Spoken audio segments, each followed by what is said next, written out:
అందరికీ నమస్కారం. ముఖ్యంగా మన తిరుమల తిరుపతి దేవస్థానానికి సంబంధించి అక్కడ తయారయ్యే లడ్డూలో నెయ్యి వాడతారు కదా, ఆ నేతిలో కల్తీ ఉన్నది.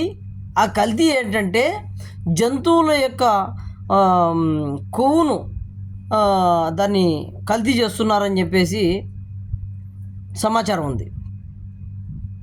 ఇది ఎందుకు దీన్ని బలంగా మనం నమ్మాల్సి వస్తుంది అంటే, జగన్మోహన్ రెడ్డికి ఎటువంటి విశ్వాసం లేదు. వెంకటేశ్వర స్వామి పైన కానీ, హిందూ దేవి దేవతల పైన కానీ ఎటువంటి విశ్వాసం లేదు. దానికి ప్రత్యేక ఉదాహరణ వాళ్ళ ఆవిడతో కలిసి ఏ రోజు హిందూ దేవాలయాలను సందర్శించిందిలే. ఇంకపోతే ఏదన్నా హిందువులను మభ్యపెట్టేదానికి వాళ్ళ ఇంట్లోనే గుడి సెట్టింగ్ చేసుకొని ఆ సెట్టింగ్లో ఏదైనా పండుగలు పబ్బాలు గడుపుకుంటే క్యారెక్టర్ జగన్మోహన్ రెడ్డి గారిది. ఈరోజు దేవుడు ప్రసాదం ఎక్కడా తినడు ఆయన.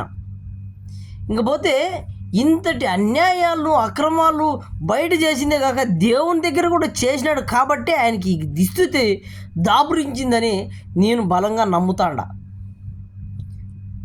ఈరోజు ఆయన జగన్మోహన్ రెడ్డి కనీసం చూసుకుంటే మొన్న వినాయక ఉత్సవాలు జరిగినాయి కదా, వాటిల్లో ఆ వినాయకుడి గుడి దగ్గరికి వెళ్ళి టెంకాయ కొట్టిన దాఖలాలు ఉన్నాయేమో, దండం పెట్టిన దాఖలాలు ఉన్నాయేమో ఒక్కరైనా నిరూపిస్తే వాళ్ళ కాళ్ళు నేను పట్టుకొని మొక్కుతా నేను. Thank you so much.